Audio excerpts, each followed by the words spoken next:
1년 동안 본인이 확보했다는 예산 항목이 200개가 넘어요. 200개가 넘는 예산을 본인이 확보했다고 하고 있어요. 하루에 하나씩 확보했겠네. 그렇죠. 그러면은 가능한가요? 혐오를 부추기는 뉴스긴 하네요.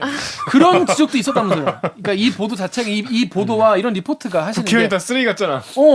어떻게 보면 유권자를 너무 무시하는 거죠. 너무 네. 유권자를 너무 기만하는 거다. 댓글 읽어주는 기레기 아니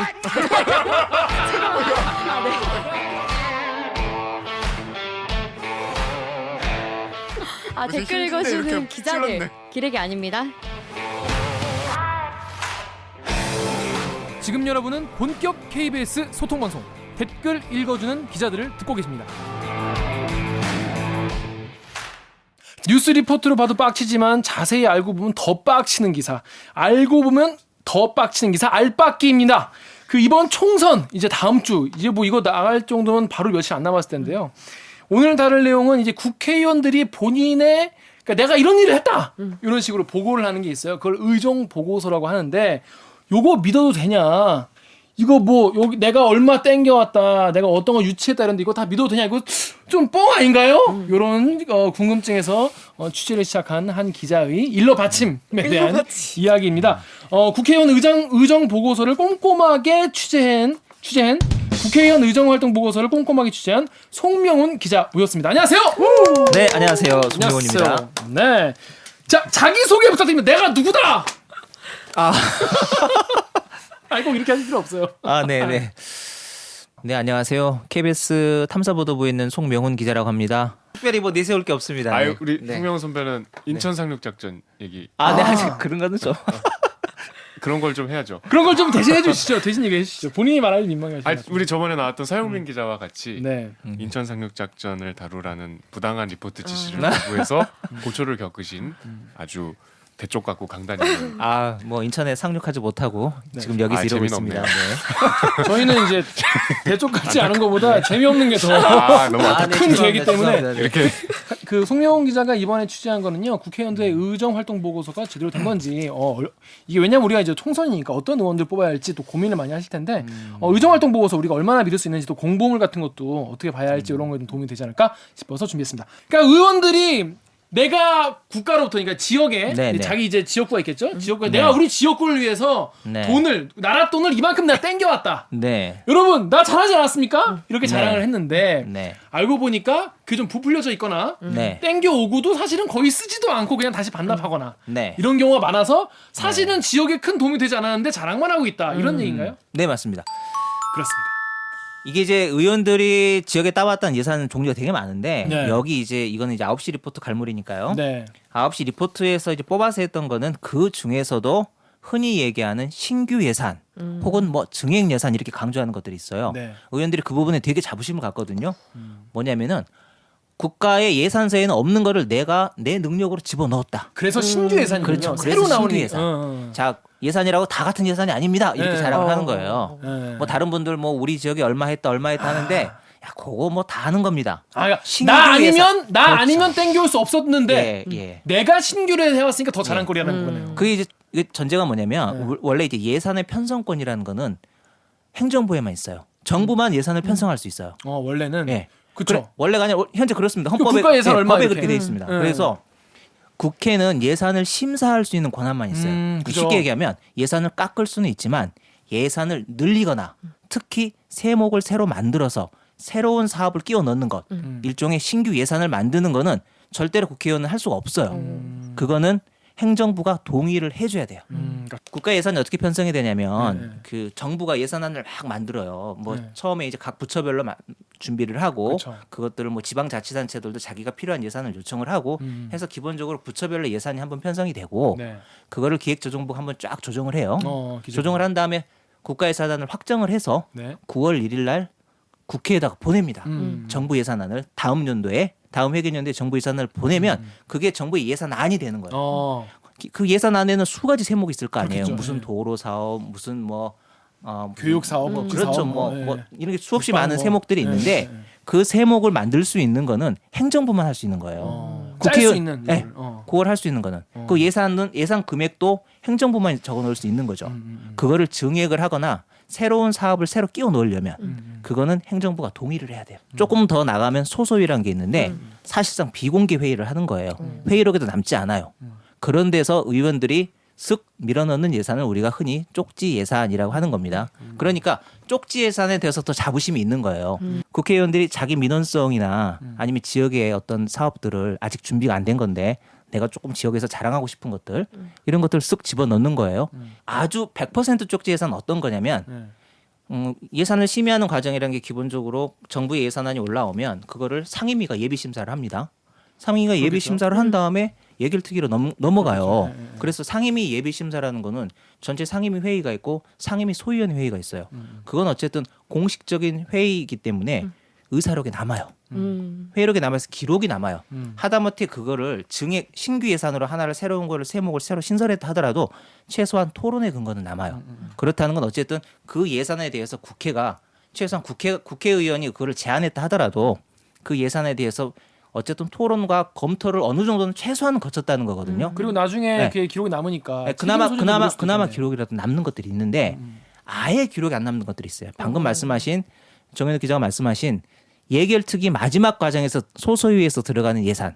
그런 게 이제 쪽지로 쓱 들어와서 그렇죠. 딱 그게 가장 오리지널 쪽지 예산이에요. 제가 얘기한 건 네. 소위고 그 소위에서도 각 당 간사들끼리 네. 옆방 가서 얘기하는 게 이제 예, 말씀하신 예, 예, 이게 소위 하니까 뭔가 진짜 위원회 같잖아요. 근데 가서 보니까 그게 아니고 이제 회의가 길어지면 야 잠깐 우리끼리 약간 그게 소소위예요. 그러니까 몇 명 모여서 네, 자, 그거는 이제 저도 네. 못 따라가잖아요. 그러니까 기록이 없죠. 전혀 기록이 없는 거예요. 그러니까 국가의 엄청난 예산을 500조가 되는 예산을 심사하면서 그 안에서 몇십억 몇백억이 왔다 갔다 하는데 그걸 아무런 기록을 남기지 않고 나중에 예산이 통과된 다음에 딱 봤더니 어느 지역 예산이 딱 들어가 있는 거예요. 그런데 의원들은 그거를 자랑하는 거죠. 내가 이 예산을 신규 예산을 확보했다. 아니 근데 제가 네. 전에 얘기를 했을지도 모르겠는데 그 제가 들어갔던 그 회의 광경에서 지금도 잊혀지지가 않는 게 이제 모 당 모 국회의원이 그때 이제 그 정보통신부에서 마포에 무슨 그 IT 기업을 뭐 저 지원하는 뭐 무슨 하여튼 기관의 사무실을 이제 임대하는 예산을 올렸는데 정말 거기는 그 자리는 저도 기자 한 명 있잖아요. 근데 그 국장한테 그러니까 정보통신부의 국장급 이제 공무원에 설명을 했어요. 근데 자기 지역구에 그러니까 자기 지역구가 그때 경기도 어디였는데 특정이 되니까 뭐 지역구는 말씀 못 드리겠지만 그 동네에 있으면 안 되는 이유를 대보라 그러더라고. 이게 왜 마포에 가야 되냐? 우리 지역구에 있으면 왜 안 되냐? 그렇게 물어봐요. 그러면 그 실국장이 도대체 거기서 뭐라고 대답을 해요? 그러면 그게 제가 있는 데서 그 소리를 했다는 거는 받아 적으란 얘기거든. 그러니까 그렇게 고발성 기사들을 은근히 바래. 그렇게 이제 제가 그 자리에서 받아 적은 거는 모든 국회 출입 기자한테 돌려보거든요. 그래서 풀한다고 그럼 이제 하죠. 다음 날 연합뉴스 이런데 반드시 왜냐하면 쓸만한 내용 그쵸. 중에는 그런 자랑한 그치, 거밖에 그치. 없잖아. 그게 되게 본인한테는 큰 치적으로 남나 봐요. 왜냐하면 이제 그 지역구 이제 구민들이 그 기사를 보면 아 얘가 우리 부를 위해서 저렇게 맞아요. 열심히 하는구나라고 맞아요. 생각을 네. 할 거라고 이게 생각하는 거죠. 이게 그 얘기가 나와서 이 얘기 좀 앞서는 거긴 하는데 예전에 미국에서 지금도 하고 미국이요? 있어요. 미국에서는 아마 이거를 이제 시민단체가 감시를 한대요.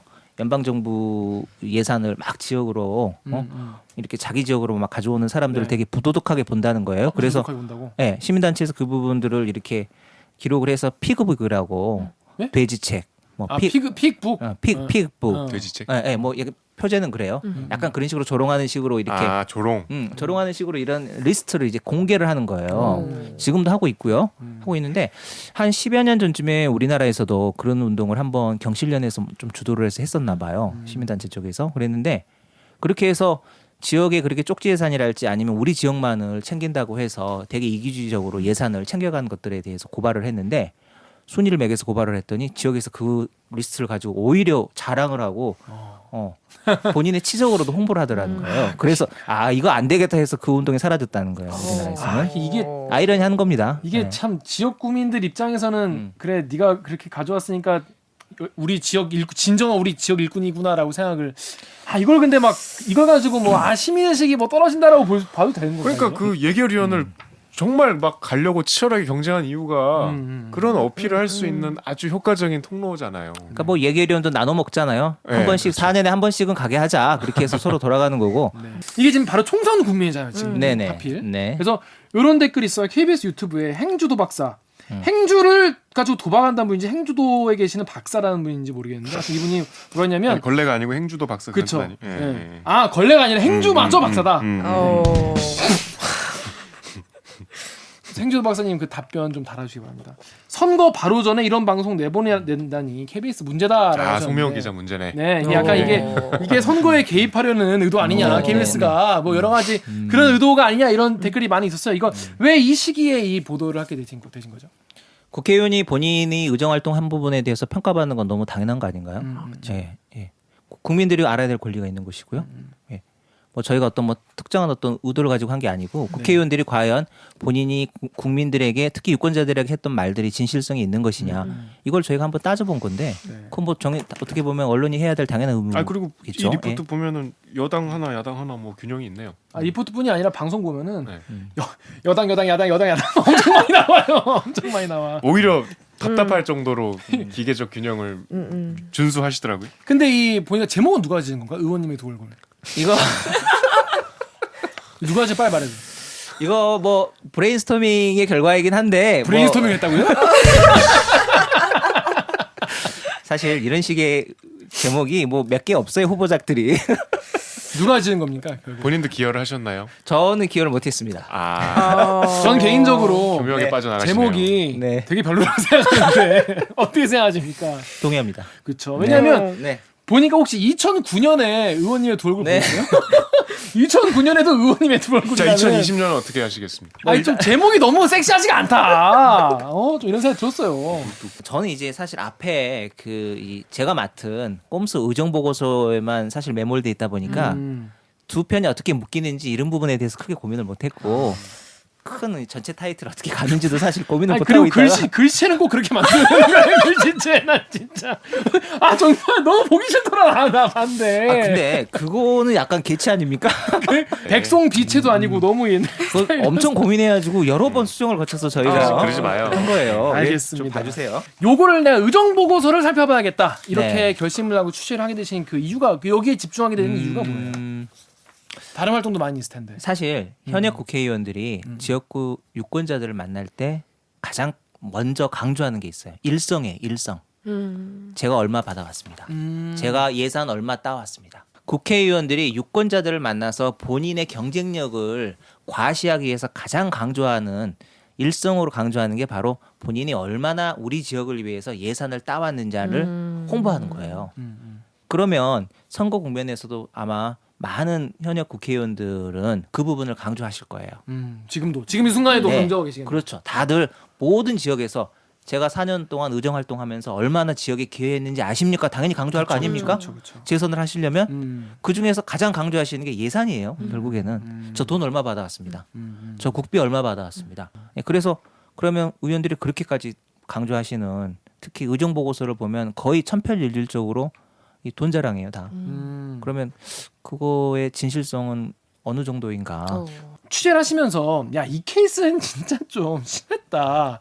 이런 거 한 쪽지 예산의 케이스 한 2개 정도만 좀 소개를 해줄 수 있나요? 이미 여기 리포트에 나온 거니까 네네. 이걸 한번 좀 그걸 한번 자세히 설명해 설명 주세요. 뭐 예. 드리자면 예. 예를 들어서 국기원 같은 경우에는 2017년에 있었던 일인데요. 네. 2017년 국회에서 예산 심의를 받았고 2018년 예산으로 책정이 된 거겠죠. 당시에 이게 다 어쨌든 이 30억이라는 예산이 이제 통과가 됐는데 이 예산은 정부 예산서에는 없는 예산입니다. 일단 정부 예산서에 없다면 그러니까 예를 들어 이 세목 이런 거예요. 네. 국기원 리모델링 사업비 내지는 국기원 명소화 사업 아마 명소화 사업에 명소화? 됐을 겁니다. 명소화 명소로 만들자. 명소를 만들겠다. 근데 네. 사실은 리모델링이에요. 30억을 달라. 예. 근데 이제 그 사업이 한 550억 정도를 들여서 국기원이 550억이나 들어요? 전체 사업비는 그래요. 전체 사업비는 550억 정도를 들여서 우리가 할 테니까 네. 일단은 국비 30억을 지원해 달라는 나라 거예요. 돈 30억 달라. 일단 30억을 지원해 달라. 네. 그게 원래 국가 예산안에는 없었는데 이제 상임위 예비심사 과정에서 국회의원들이 요구를 한 거예요. 요구를 한 거예요, 그러면? 여러 명 의원이 여러 요구했는데 명이 특히 의원이 강하게 요구를 하셨어요. 왜냐하면 이게 강남에 있거든요. 그렇죠. 그래서 지역구 의원께서 요구를 하셨고 그래서 뭐 그 회의록을 보면 되게 재밌어요. 좀 주세요 뭐 이런 식으로. 아, 그래요? 뭐 거기 회의록을 보면 저희가 다 온라인에도 다 공개했으니까 보시면 네네네. 뉴스에도 나왔지만 네. 그 이제 담당 공무원은 이제 저희가 보기에는 이거는 처음부터 아예 못한다는 얘기는 안 하고 30억을 요구하니까 20억 정도만 해주시죠 이러는 거예요. 그러니까 의원이 국회의원이 아니 아 거기 담당 공무원이 문화체육부 쪽에서는 네. 지금 30억은 좀 너무 많은 것 같으니까 20억을 깎아주세요 하는 거죠. 네. 요구를 하시더라도 네. 그러니까 이제 의원이 아니 뭐 그거 가지고 건물을 짓겠어요 이러시면서 이제 좀 달라고 계속 욕을 하세요. 그러다가 마지막에 그러면 그냥 받아 그래 옆에서 의원들이 20억 그냥 받으라고. 그럼 받아? 알았어 받을게 이렇게 하고 이제 20억을 받는 걸로 됐어요. 그런데 결국에는 30억이 책정됐어요. 아마 어떻게 된 거예요, 그 그거? 이후에 뭐 그건 모르겠어요. 피해력이 안 나오니까. 또 작업을 따로 네, 그것도 이제 작업이 얘기를 또. 과정에서 뭐 통과되는지 모르겠지만 어쨌든 근데 그 당시 상황을 보면 당시 2017년도에 국기원이 난리가 났을 때예요. 국기원이 그 내부 비리가 터지면서 특히 어떤 비리였냐면 그 국가보조금 국비 횡령 혐의로 수사를 받아요. 국기원이. 다른 것도 아니고 국비 횡령 혐의로 수사를 받는 상황이었어요. 이거 너무 낯이 너무 두꺼운 거 아닙니까? 수사를 받는 상황이었기 때문에 왜냐면 그것도 사실 그 550억짜리 사업이라는 게 과연 현실성이 있느냐에 대해서 물음표가 있었어요. 이게 과연 가능하냐? 국기원이 이걸 해낼 수 있느냐? 그 520억 원은 어디서 충당한다는 거였어요 원래? 그건 계획은? 본인들이 이제 그렇게 돈이 많아? 본인들이 이제 다른 어쨌든 마련하겠다는 태권도가 거겠죠. 잘 되나 요즘에? 예. 어쨌든 뭐 그런 상황이었어요. 그런 상황인데도 국회의원들이 강하게 요구를 했고 뭐 태권도라는 상징성이 있기 때문에 또 아마 그럴 수 정부에서도 받아들여진 것 같습니다. 그랬으면 사실 어떻게 보면 신규 예산이라고 하는 거는 정말 필요하니까 이건 정말 급한 거다. 정말 필요하니까 내년까지 우리 본 예산까지 못 기다리니까 예. 자 지금 너희가 놓친 예산이지만 이거 꼭 필요하니까 꼭 넣어줘 한 거잖아요. 당연히 써야죠. 더 필요하니까. 그렇죠. 그랬는데 그 다음에 아예 한 푼도 못 쓰고 반납이 됐어요. 예. 왜냐하면 그 다음에 그 거기 그 사무처장인가 하고 사무처장인가 하고 국기원장이 줄줄이 구속이 돼요. 네. 네, 구속이 되고 뭐 사실 뭐 그 사업은 완전 무산이 됐고 그리고 뭐 또 들여다봤더니 그 사업 자체가 어떻게 보면 타당성도 되게 낮았고 그래서 그렇게 어렵게 국회의원이 신규 사업이라고 했는데 그 사업은 무산이 됐어요. 당연히 국회의원 의정 보고서에는 그거 따왔다고 이렇게 명시가 돼 있죠. 네. 이제 케이스 같은 경우에는 여기는 이제 순교자 센터인데 이 부분도 어쨌든 쪽지 예산으로 볼 수는 있죠. 뭐냐면 이게 이제 전남 영광에서 추진하려고 했던 건데 네. 전남 영광 쪽에 아마 6.25 때 당시에 이제 많은 순교자가 있었어요. 기독교인들께서. 그래서 지역 교계에서는 여기에 뭔가 좀 제대로 된 센터를 만들어서 기리자 이런 뜻에서 아마 요구가 있었던 것 같고 그래서 국회에서 이게 상임위에서 이것도 논의가 돼요. 이것도 저희는 아무래도 이제 뉴스를 만들려다 보니까 조금 근거가 있는 것들을 가지고 이제 하다 보니까 이 사례들을 이제 딱 떨어지는 썼던 거예요. 근데 이제 거기에서 이제 그랬는데 상임위 예비심사 과정에서 이거는 사실상 탈락을 해요. 왜냐하면 당시 문체부 담당자가 이렇게 얘기를 해요. 저희가 이렇게 문화시설 같은 거 특히 종교시설은 한 종단에 한 도, 광역자치단체 한 도와 한 종단에 하나씩만 하는 게 원칙입니다. 근데 전남에는 이미 다른 지역에 하나를 추진하고 있으니까 할 수 없다. 그러면 이거는 좀- 안 하는 게 맞지 않겠습니까? 그러니까 다른 의원들도 그 부분 설득력 있잖아요. 그죠. 우기기가 좀 어렵죠. 그죠. 그러면 뭐 그건 좀 그만합시다 해서 동의를 해요. 동의를 해서 일단락이 됐어요. 안 하는 걸로. 그랬는데 결국에는 예산이 통과가 된 거죠. 갑자기. 이거는 그러니까 마지막 예결위에서 들어간 거죠. 아무런 근거가 없이 회의록엔 안 남아 있어요. 회의록엔 여기까지만 남아 있어요. 그러니까 이거는 어떻게 보면 전형적인 쪽지 예산이라고 볼 수 있죠. 밀실 예산인 거네요. 그렇죠. 예. 예, 정확하게 보셨습니다. 예, 쪽지 예산 이퀄 밀실 예산이라 보시면 됩니다. 그래서 그랬는데 그러면 이건 어떻게 됐냐? 이거 그 다음에 보니까 2018년에 그럼 9억이 배정됐을 거 아니에요. 영광군이 사업을 포기해요. 왜 네. 포기한 거예요? 영광군은 준비가 안 돼 있었어요 이 사업에. 그러니까 이 사업이라는 게 의원님의 야심을 따라가지 네. 못하네. 그렇지, 의원님의 보폭을 따라하지 못하네. 그러니까 이게. 의원님의 강폭 행보를. 옛다 했더니 이거 왜 지금 왜 갖고 오셨어요? 그러니까 그런 거네. 맞습니다. 정확하게 보신 거고 이 사업 주체와 영광군이 둘 다 뭐 자금도 마련하지 못한 거고 그런 걸 하려면 땅도 준비돼 있어야 될 거 그렇죠. 아니에요? 당연히. 예. 예. 그런 것들이 제대로 안 된 거예요. 그러니까 준비가 안 된 상태에서 사실상 의원들이 욕심으로 예산을 밀어 넣은 거죠. 그런 사례들이 부지기수예요. 준비가 되든 안 되든 내가 네. 따서 자랑만 하면 되니까. 자랑은 했죠. 그럼 뭐 소기의 목적을 달성했네. 그러니까 이제 이런 게 쪽지 예산, 밀실 예산. 그러니까 의원이 그냥 자기 밀실 치적을 예산. 위해서 일단 돈부터 땡기고 보는 그런 건데. 근데 용어가 좀 더 셌으면 좋겠어요. 쪽지 예산 이렇게 하죠. 귀엽잖아. 조 예산 막 이런 거, 그러니까. 편법 예산, 뭐 꼼수 예산. 막무가내 예산. 근데 이제 이게 왜 문제인가 생각을 해보면 이게 왜 문제일까 그런 생각이 들더라고. 이게 이렇게 그러면 돈이 일단 묶여 있는 거잖아요 그동안. 그렇죠. 그럼 그 돈은 정말 필요한 데는 또 있으면 그걸 또 못 쓰는 거 아닙니까 나라 돈. 그렇죠. 오. 예, 그런 좀 피해가 있을 것 예산이 같아요. 낭비되는 거죠. 저희 항상 돈 부족하다 그러잖아요. 네. 정말 필요한 데 써야 되는데 그런 돈들이 묶이는 거죠.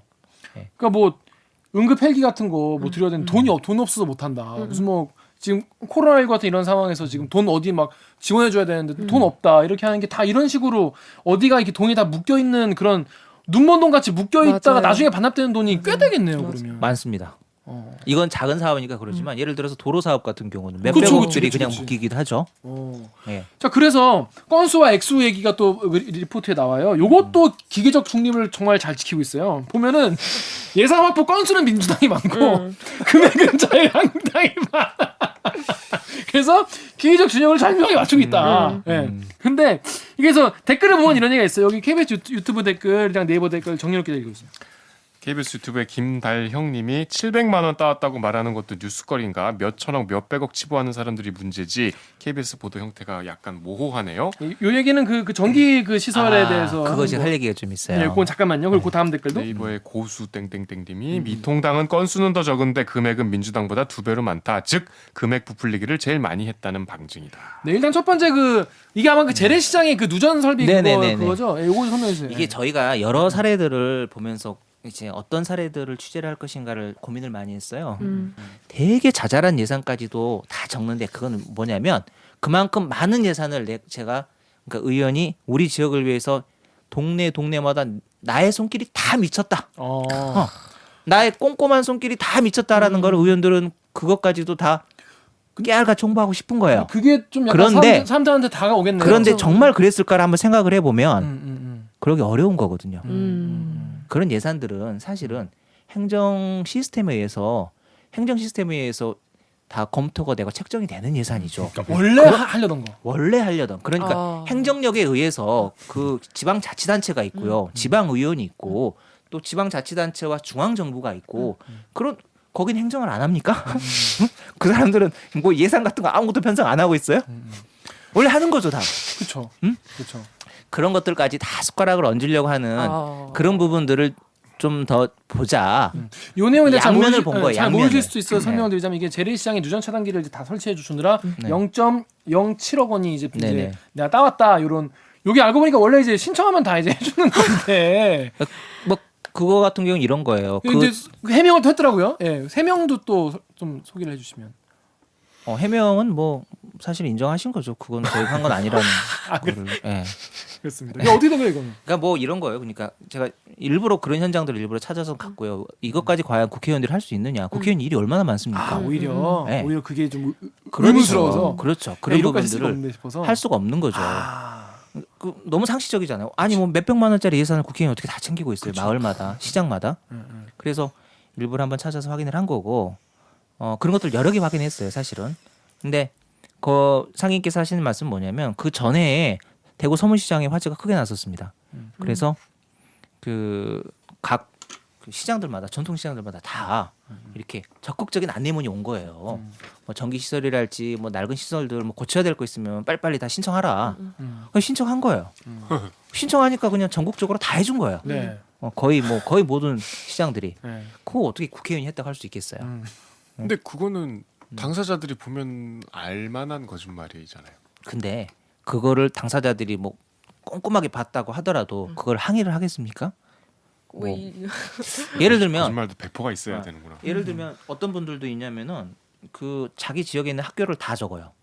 지역구 하나에 도시 같은 경우에는 한 학교가 한 40개 정도 네. 자기 지역구 하나에 있거든요. 네. 초중고등학교. 그 학교 안에 들어가 있는 뭐 칠판 교체 비용, 그다음에 페인트 칠한 비용, 바닥 교체 비용 뭐 몇백만 원짜리 네. 이것까지 깨알같이 적은 분들이 있어요. 그걸 본인이 국비 국비를 확보 따왔다는 거예요, 그거를?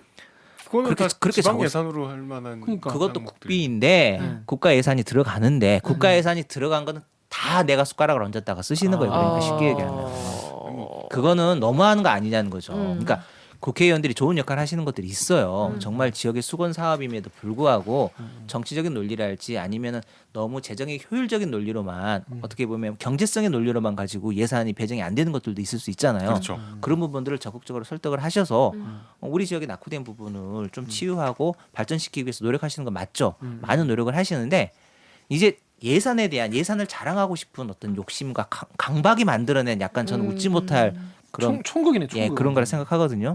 여기 네이버 댓글 같이 이제 민주당이 좀 더 건수가 많은 건 맞는데 이제 미통당이 옛날 구 자유한국당이 거의 2배가 넘게 많더라고요. 그 액수 자체는. 금액이. 이거는 이 네이버의 고수님 같이 좀 볼만한 그런 게 있는 거예요? 어떻게 좀 해석을 이게 이제 자료가 있으면 해석을 해야 될 텐데 어떻게? 저희 데이터 상으로는 그렇게 나온 거긴 한데 아무래도 이제 의정 보고서를 열심히 내신 분들은 재정 자립도가 좀 낮은 지역을 지역구로 두신 분들이 많으세요. 잠깐만. 그러니까 네. 이 의정 보고서를 열심히 내고 예산을 특히 의정 보고서에다가 예산을 자랑을 많이 하시는 아, 네. 많이 하는 돈이 의원들 필요한 동네. 이렇게 아무래도 도시 지역보다는 조금 더 농촌 지역이거나 전반적으로 그 재정 자립도가 따라 조금 떨어지는. 낮은 지역들, 낮은 지역들은 아무래도 국가 예산에 대한 국비에 대한 의존도가 높지 않습니까? 그런데 의원일수록 되게 노골적으로 국비를 받아왔다고 자랑을 많이 하세요. 그러다 보니까 그럴 수 있겠네. 아무래도 그 도시 지역보다는 농촌 지역을 지역구로 둔 의원들이 훨씬 더 그걸 노골적으로 많이 적고 있고요. 또 그게 어떻게 또 카운팅을 하다 보니까 그런 이제 결과가 나온 거죠. 예. 만약 말씀대로 이렇게 문제가 많다면 이번에 이제 사람들이 투표를 할 거 아닙니까? 투표를 하는데 이거를 근데 이게 그런 예산인지 아닌지 유권자들이 어떻게 이거를 좀 확인을 할 수가 있을까요? 사실 확인할 수 있는 길이 거의 없다고 좀 봐야 되는 거 아니에요? 왜냐면 이렇게 네, 본인이 기자라서 막 취재할 수 네. 취재하고 뭐 그럴 것도 아닌데 딱 봤을 때는 네. 그냥 많이 따왔네 이렇게 생각하실 경우가 많을 텐데. 쉽진 않죠. 네. 이게 기본적으로 의원들이 우리 지역에 얼마 가져왔다는 부분을 너무 신뢰하지는 마시라. 그거는 사실 어떻게 보면 정말 노력하는 의원들도 있습니다. 노력하는 의원도 그렇겠죠. 있지만 어떻게 보면 국가 예산을 편성하는 권한이 국회의원한테 있는 게 아니거든요. 유권자들은 이걸 다 파악할 수 없고 네. 기자들도 열심히 막 취재를 하고 파야지 겨우 이제 막 몇 건 몇십 건을 이제 추릴 수 있는 건데 그러면 이거를 그럼 의원들의 양심에 맡길 것이냐 그렇지 않다는 거죠. 왜냐 이거를 규제할 수 있는 법이 있어요. 공직선거법. 네네. 예.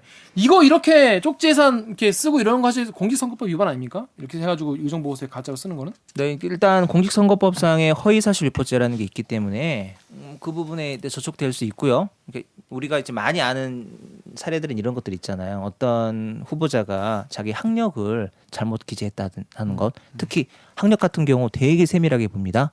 학력이나 경력, 예를 들어서 무슨 협회장이라고 했는데 알고 봤더니 그 명칭이 잘못됐다거나 협회장이 아니라 위원장이거나 뭐 위원장이었다거나 아니면 어디 학교에 석사라고 했는데 봤더니 수료했다든지 수료했다거나. 아니면 무슨 뭐 학교를 뭐 아무튼 뭐 그런 휴학생이라고 하나. 그러니까 사실은 어떻게 보면 이게 어떻게 보면 예전에 우리가 그 학력과 이런 부분들을 너무 서열화했던 시대에 남아 있는 어떤 잔재죠. 그런 건데 네. 그때는 사람을 평가하는 기준이 딱 그런 것들인 거죠. 그러다 보니까 되게 민감하게 봤던 거고 그게 당선에 결정적인 영향을 미쳤다고 본 거예요. 당시. 그래서 그거를 대법원에서 양형 기준을 정말 정밀하게 해놨어요.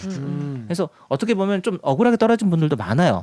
의도하지 않았는데 실수 때문에 본인은 이게 큰 문제라 생각하지 않아서 학력이 어떻게 실수? 그러니까 그런 경우들이 있을 수 있다는 거예요. 그러니까 예를 들어서 그러니까 지금 유권자들이 예를 들어서 이 사람이 뭐 어디에 뭐 학력이랄지 경력을 막 유심히 보면서 특히 뭐 경력 같은 경우는 그렇잖아요. 유심히 보면서 이 사람 어떤 경력을 했으니까 별거 아닌 경력들 있잖아요. 우리가 보면 뭐 대단한 게 아니라 무슨 조합장이랄지 이런 거 같은 경우 사실 그렇게 와닿지는 않잖아요. 그렇지만 그런 것들도 엄밀하게 본다는 거예요. 그런데도 잘못 표시가 됐다든지 하면은 그런 거 엄밀하게 봐서 당선 무효용이 된 사례가 수없이 많아요. 네. 부지기수로 많아요. 네. 저희가 많이 보잖아요. 그런 네, 사례들을. 그렇죠. 그런데 그런 어떤 그 잘못의 어떤 무게와 의원들이 내가 우리 지역에 몇 천억을 따왔다, 몇 조를 따왔다, 이 사업을 내가 다 유치했다 불려서 하는 거하고 어떤 게도 유권자를 기만하는 거예요. 네. 그래서 이런 댓글이 달리는 겁니다. KBS 유튜브의 우정우님께서는 선거 공보물도 과대 광고 조사해야 되는 거 아니냐. 이거 의원도 자기 과대 광고하는 건데. 라는 말도 하시고 네이버의 45kg 땡땡땡님은 이만큼 당하고도 가만히 있는 사법부도 이실 짓고 해라. 무능 덩어리다. 창피하다. 이런 얘기를 하시는데 방금 말씀대로 이게 내가 의정회가 활동하면서 이렇게 내가 땡겨왔다. 이거를 정말 면밀히 따져봤을 때 이게 거짓말이면은 국민을 상대로 거짓말한 거고 이거는 충분히 공직선거법상 넣을 수도 있는 건데 이거는 그래서 이렇게 허위사실 공표인데 이거 뭐 처벌이 어떻게 좀 됐나요 이게? 이게 그동안 국회의원한테 너무 관대한데 국회의원들도 이런 생각을 갖고 있어요. 자, 국가예산이면 이유 불문하고 국가예산이 내려갔다면 내가 국회의원이니까 국가예산 심의하는데 내가 참여했지 않냐. 내 상임위가 아니더라도 나 본회의에 있었던 거 아니야? 어떤 분들은 이래요. 나 여의도에 있었는데. 어떤 분들은 내가 행안부에 있었으니까 행안부 통과한 예산은 행안부 거쳐간 예산 다 내가 했다고 해도 그건 법적으로 문제 안 돼. 어떤 분은 그 기획재정위원회 기재부 그 상임위원회에 있었던 분들은 국가예산은 다 기재부 통과하는 건데 다 내가 기재위원회 있어. 그렇죠. 네, 국가예산은 기재부를 다 거쳐가는 거기 때문에 다 내가 했다고 해도 아무 문제 안 돼. 또 예결을 하신 분들은 예결을 통과해야지만 국가예산이 성립하는 거기 때문에 이런 식으로까지 얘기하시는 분들이 많으세요. 그러니까 그게 되게 국회의원들 사이에서는 그냥 약간 그렇게 본인들은 그렇게 자인을 그냥 그렇게 생각하시는 것 같아요. 도덕 불감증인 것 같아요. 그런데 실제로 처벌이 안 받은 거잖아요. 대부분. 한번 저희가 취재한 바로는 현역 국회의원이 이 의정 보고서상에서 특히 예산을 얼마를 받아왔다 이런 부분을 허위 사실을 기재한 걸로 인해서 의원직을 상실하는 분은 없어요. 네. 말씀대로 지금 현직 국회의원들은 이런 걸 굉장히 관대하게 봐왔는데 또 지방의 광역 의원들한테는 또 되게 이거를 빡세게 적용을 한다고 하더라고요. 이거 너무 차별 아닌가? 이거는 좀 어떻게 된 거예요? 칼같이 봤어요. 아 그래요? 어떻게 봐요? 제가 그 뉴스에서 하나 사례로 했던 네. 경북의 한 도의원 같은 경우는 네. 제가 얘기를 들어봐도 좀 억울해요. 그분은 뭐냐면 그분이 도의원을 하면서 행정안전위원회인가에 교육위원회에 있었대요. 처음에 상임위를 2년마다 한 번씩 이렇게 보통 바꾸잖아요. 네. 전반기 때는 교육위원회에 있었어요. 교육위원회에 있으면서 자기 지역구에 있는 소방 119 안전센터를 유치하기 위해서 그 예산을 통과시키기 위해서 엄청 노력을 했어요. 그래서 결국에는 그 예산을 유치를 시켰어요. 물론 그것도 엄밀하게 보면 꼭 그 사람의 노력이라고 볼 수는 없겠지만 열심히 노력한 건 맞아요. 분명히. 네. 그건 인정을 해. 법원에서도. 그랬는데 의정보고서에도 어떻게 썼냐면은 건설교통위원회 위원으로 예산을 받았다 그렇게 썼어요. 네. 근데 우리가 그냥 일반 유권자들이 생각할 때는 교육위원으로 받아왔던. 그럼 뭔 상관이야? 그러니까 이제 후반기 때는 건설교통위원이 된 거죠. 뭐 건설교통위원으로 받아왔건 그게 무슨 의미가 있어요. 네. 근데 법원은 그걸 중하다고 본 거예요. 그리고 수사기관도 그거는 명백한 허위라고 본 거고. 왜냐하면 어떤 식으로 판결문 어떻게 나오냐면 그 건설교통위원회 위원으로 받아왔다는 건 조금 더 본인의 어떤 역량을 더 과시할 수 있는 어떤 그런 뉘앙스로 읽혀진다는 거예요. 교육위원회에 있는 것보다. 그렇죠. 아무래도 그런데 일반 유권자들 입장에서 사실 그거는 정치인들이나 그렇게 생각할지 모르겠지만 근데 그분이 어쨌든 그 예산을 유치하는데 노력을 한 거는 맞아요. 그런데 단지 상임위원회를 잘못 표기했다는 이유로 그분이 벌금이 얼마였더라? 아무튼 100만 원 이상을 선고를 받고 의원직을 상실했어요. 빡세다. 네. 그러면 만약에 그 정도의 기준을 엄격하게 적용한다 그러면 국회의원들한테 적용한다 그러면 의원직 상실할 분들이 너무 많아요. 너무. 네. 지역구 없어져. 지역구 없어져. 네. 이제 지방 의원들이 이제 그 사법부에서 되게 냉철한 평가를 받은 그 정도의 어떤 기준을 가지고 국회의원들의 의정 보고서를 들여다보기 시작하면 국회의원들도 아마 큰일이 나지 나만 하지 않을까. 않겠죠. 근데 이걸 누가 고발을 하나요? 그게 이제 사실은 어떻게 보면 선관위가 일단은 기본적으로 이제 감시를 하는 기관이니까요. 공직선거법과 관련해서는 선관위가 뭐 고발하는 경우들이 자체적으로 이제 조사하는 경우도 있고 뭐 상대 후보가 고발하는 경우도 있고 아니면 자체적으로 조사해서 뭐 경고하거나 하는 경우도 있고 있어요. 그런데 일단은 선관위도 그동안 국회의원들에 대해서 되게 뭐라 그러죠? 엄격하게 보지 않았어요. 엄격하게 보지 않았고 또 고발로 이어진다 하더라도 수사기관들도 되게 국회의원들에 대해서는 좀 정치 영역이라고 봐준 것 같아요. 그 부분들을. 예. 어떻게 보면 선관위의 직무유기네. 이거를 감시할 때가 선관위밖에 없는 것 같아요. 저는 사실 선관위의 직무유기가 크다고 봐요. 특히 왜냐면 지역 선관위는 선관위는 선거구 구별로 있잖아요. 예. 그 의원 한 사람당 마크할 만한 선관위가 다 한 사람 한 군데씩 있으니까 그렇지. 그거를 일일이 감시할 때가 사실상 선관위밖에 없어요. 국내 법 체계상. 선관위도 문제고 사법부도 문제라고 봐요. 왜냐하면 조금 따끔한 그런 부분에 대해서 경종을 울릴 만한 사법부의 판결이 나왔으면 이 정도까지 국회의원들이 뭐 마음대로 쓰진 않았을 거예요. 예를 들어서 한 의원 같은 경우에는 1년 동안 본인이 확보했다는 예산 항목이 200개가 넘어요. 네. 의정 보고서 하나에 네. 깨알같이 써서 키다리 아저씨네. 200개가 넘는 예산을 본인이 확보했다고 하고 있어요. 하루에 하나씩 확보했겠네. 그렇죠. 어, 가능한가요? 그러니까 불가능하잖아요. 그건 상식적으로 봐도 떨어진 불가능하잖아요. 낙엽 줍듯이 네. 예산을 그냥. 근데 그 버젓이 의정 보고서 그렇게 돼요. 100건 넘는 경우는 허다해요. 아니 게다가 그런 것도 있더라고. 무슨 뭐 철도 사업이나 이런 거 예. 이어지는 거 하라 했는데 이거 만드는데 돈이 2조 드는데 국회의원들이 내가 이거 유치했다고 땡겨온 돈들 모아보니까 9조인 거예요. 그런 것도 있더라고. 그러니까 뭐 이제 그런 국책 사업은 하나 본인이 숟가락 담그면 10년 동안 써먹는 거예요. 네. 완공할 때까지. 네. 홍영 기자 말대로 이거를 사법부가 따끔하게 이런 거 하면은 큰일 난다. 이런 거를 좀 보여줬어야 할 텐데 왜냐면 이거는 개개변을 유권자들이 파악하기 힘들고 기자들이 이걸 딱 달라붙어 탐사 보도에서 한참 들이파야 몇 개 나올 똥 말똥이고 이런데 이거를 선관위와 사법부 이거를 따끔하게 좀 감시 역할을 제대로 했어야 되는 것 같아요. 당연히 했어야 되는 거고 사실 어떤 예산들은 조금만 관심을 갖고 보면 국회의원이 뭐 할 수 없는 국회의원이 했다고 하는 게 되게 우스꽝스러운 예산들이 너무 많아요. 예를 들어서 우리 지역에 어떤 사업이 있어요. 뭐 500억이라 썼어. 봤더니 국책 과학 연구기관이야. 그거는 뭐 국가 그 예산을 뭐 그러면 국회의원 요구 안 하면 예산 안 내려보낼 거야? 국제연구기가 문 닫어? 그 국책 연구기관은 1년에 항상 500억씩 들어. 그 인건비하고 시설 유지비하고 연구비하고 들겠죠. 매년 500억이 기본이야. 그렇죠. 근데 그 국회의원은 매년 500억씩 자기가 따왔다고 써요. 그건 좀 심하다. 그런 경우가 허다해요. 그러니까 사실상 이런 식이죠. 우리 지역에 배정된 모든 예산을 다 발라내는 거예요. 국비가 들어간 거는. 그래서 다 리스트업을 하면 한 다 200개 낼 되는 거예요. 다 냈고 내가 예. 200개, 300개가 되는 거예요. 내가 가서 한마디라도 했기 때문에 된 거야. 그렇게 얘기하는 거예요. 그거 누구 확인할 도리도 없는 거고. 그렇죠. 내가 뭐 눈빛이라 줬으니까 된 거야. 국회에서 내가 얼마나 열심히 하는지 아냐? 내가 가서 했다 그러면 뭐 그거 어떻게 확인해? 이게 참 정치 혐오를 부추기는 뉴스긴 하네요. 그런 지적도 있었다면서요. 그러니까 이 보도 자체가 이 보도와 이런 리포트가 하시는 국회의원 게 다 쓰레기 같잖아. 국회의원들에 대한 혐오. 역시 다 똑같아. 이런 정치 혐오를 불러일으키는 아이템 아니냐? 이런 얘기도 있었거든요, 댓글에도. 일단은 그 국회의원들이 좀 도를 넘어서 하는 그 의정 보고의 행태가 저는 되게 저도 유권자로서 되게 창피하더라고요. 그러니까 유권자를 너무 무시하는 거 아니냐. 우리 유권자 수준을 너무 낮게 보는 거 아니냐. 뭘 바보로 하나. 네. 그러니까 예를 들어서 우리 지역에 큰 현안이 있을 수 있잖아요. 주민들도 다 아는 현안들. 그런 것들에 대해서 되게 적극적으로 어필하고 이 부분은 내가 정말 노력을 했다 하는 것들은 좀 눈에 들어오죠. 그리고 또 인정할 만하죠.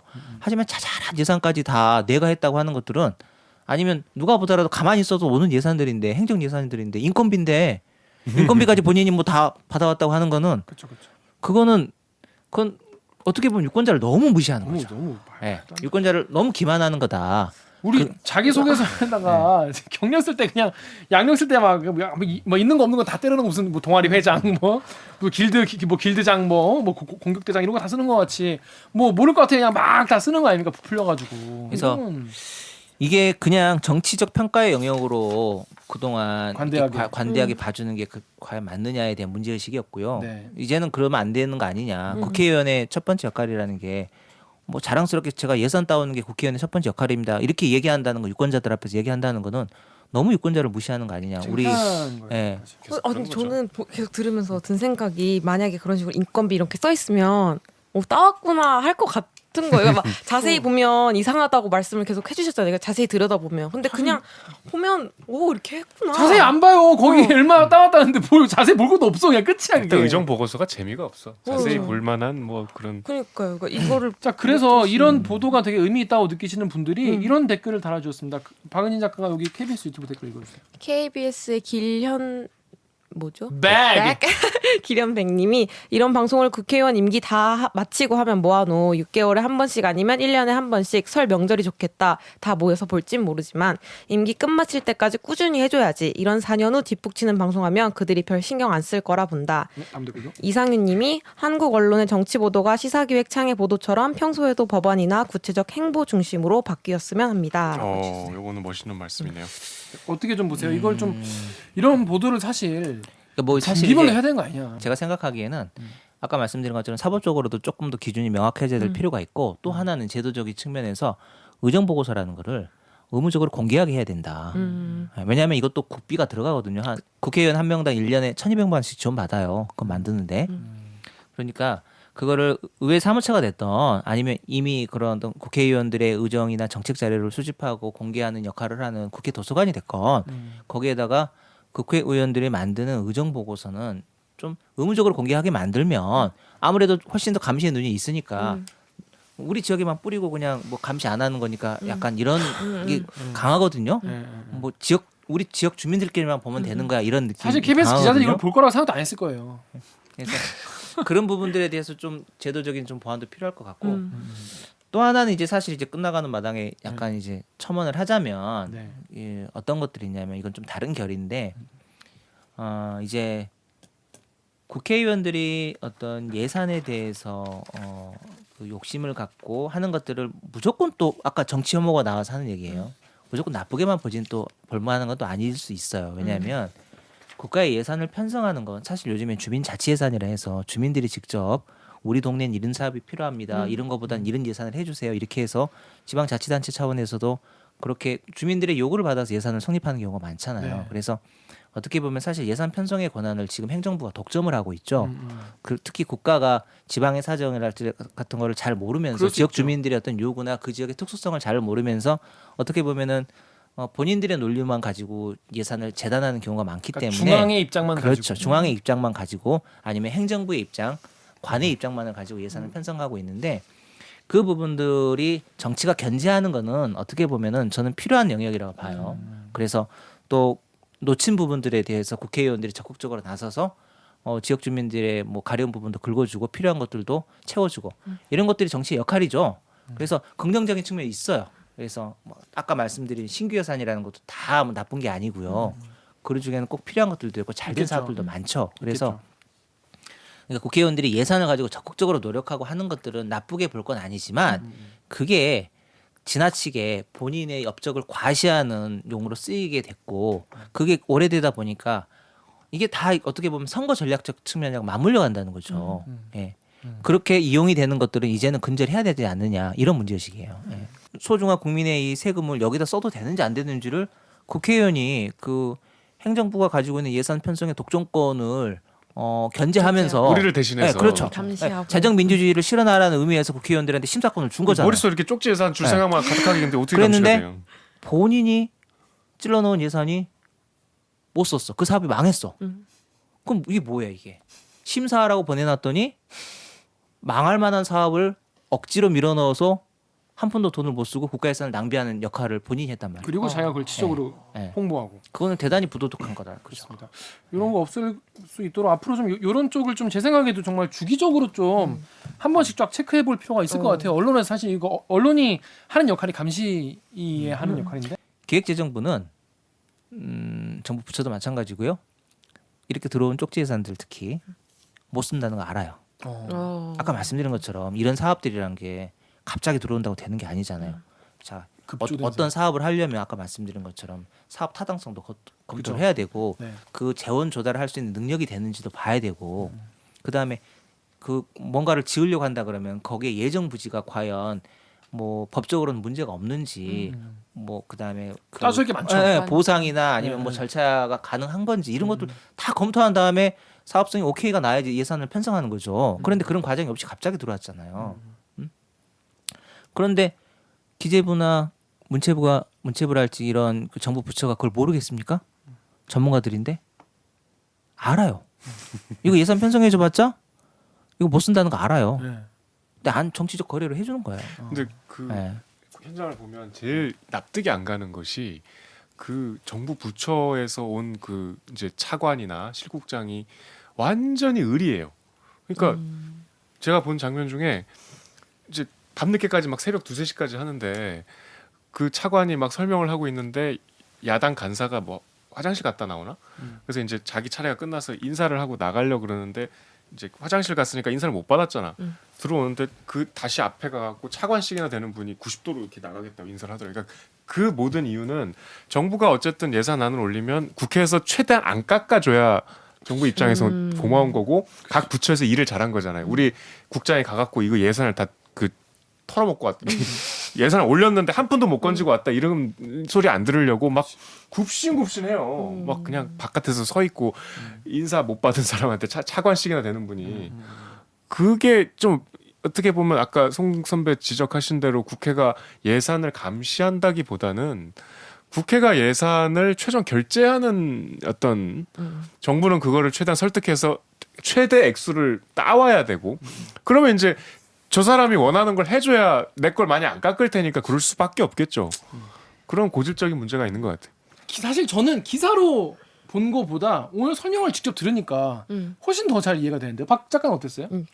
재밌었어요. 그리고 약간 계속 드는 생각 그러면 이제 뭘 보고 뽑아야 되나 뭘 보고 국회 이 선거 팜플렛이 왔잖아요. 그래서 얼마 전에 쭉 봤거든요. 근데 약간 다 공약도 비슷비슷하고 그래서 범죄 이력을 보고 걸러내야 되나 막 이랬거든요.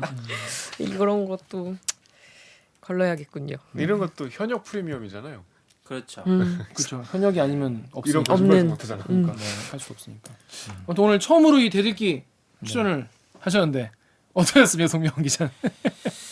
조리 있게 말을 해야 되는데 너무 앞뒤 왔다 갔다 한 것 같아서 조리 있게 말한 거는 걱정 안 하셔도 될 것 같아요. 그런가요? 예. 아주 조리가 아주 넘쳤습니다. 매우 있었어요. 아 우리 앞에서 빼먹었는데 송명훈 기자가 그 이명박 정부 시절에 총리실 민간인 사찰을 처음으로 세상에 알리신 아 그래요? 처음은 아니에요. 처음이잖아요.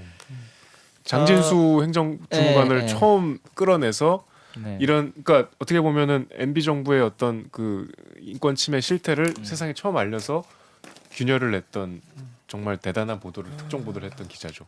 고생하셨습니다. 감사합니다. 아 왜 폄하해요? 너무 고생했어. 아니, 리액션 없이 폄하했잖아 지금. 난 되게 존경심을 가지고 지금 고생했다고 얘기한 거예요. 예. 자, 그럼 오늘 방송도 차유 광고 알려드리면서 마무리하겠습니다. 기자님들.